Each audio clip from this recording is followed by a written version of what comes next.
Let us continue with the chapter The Meetings of the Company. Chairman of Meetings.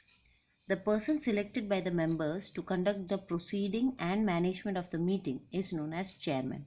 It is compulsory to appoint one chairman, otherwise, a meeting held without a chairman is to be considered illegal. The head of the directors conduct work as chairman of the meeting. The chairman hold the management of the meeting. Here the chairman ensures that the function of agenda should be conducted properly according to the agenda and the decisions should be taken after proper discussion and debates and the resolution should be passed.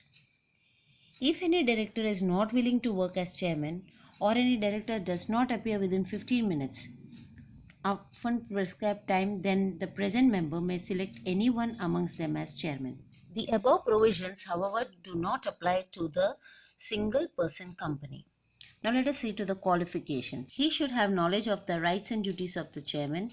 He should have practical experience of conducting the proceedings of the meeting. He should have sufficient legal knowledge of company law and article of association of the Companies Act. He should be able to handle the situation at time of conflict and may arise at the meeting. Effective personality, the knowledge of economics, company, progress, development and trade. Power of chairman. He is authorized to provide sufficient time to members to represent their important issue. He can expel also any person who remains present in the meeting without proper authorization. Whenever a member represents the fact or any issue, and if at the time other member has an objection or criticize him or disturbs them, the chairman has to find the truth and take a final decision. If any member uses non-parliamentary language or behave in an uncivilized manner, then the chairman warns him and then he can also expel him. He has the authority to remove illegal, improper and false fact from the record. If the member behave in an improper manner or create obstacle in the meeting, chairman has the authority to adjourn the meeting. If voting to be held on any issue and after the voting there are equal votes in the favor or against, the chairman may use his casting vote. Duties of chairman: to monitor the proceeding of the meeting that is conducted peacefully. He has to verify the quorum of the meeting. The meeting should be conducted as per the agenda. Duty of chairman is to allow every member to speak without any bias, to consider the opinion of the minority member. It is a duty conducting voting in the meeting if necessary.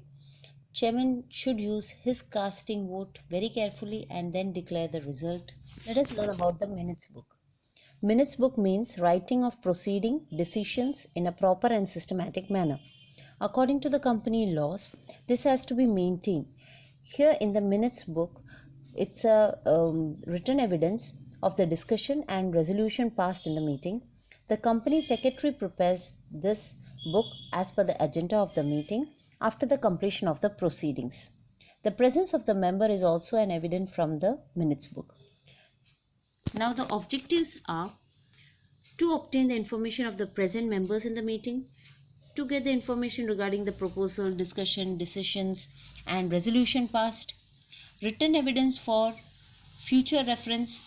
It highlights the presentation of the chairman. Details to be included in the minutes book: the date, time, type and venue of the meeting, name and designation of the directors or the members who remain present in the meeting, appointment of any officers if it is done in the meeting, names of the members who have supported the resolution passed during the meeting, name of the members who have opposed the resolution, the proceeding of the meeting as stated by the chairman. So these are the points to be included in the minutes book.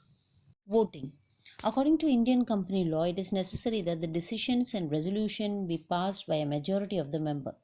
So it's necessary to know the opinion of the member. So voting is to be conducted, and so it can be sorted out of that how many members are in favor and how many are in oppose of it. Now chairman can take the final decision. The member who possess the right to vote are allowed to participate in the voting.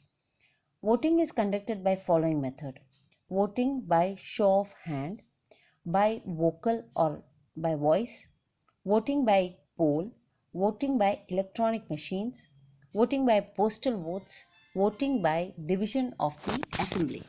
Restriction on voting rights. The company may put a restriction on voting right of any member as per Articles of Association under the following circumstances.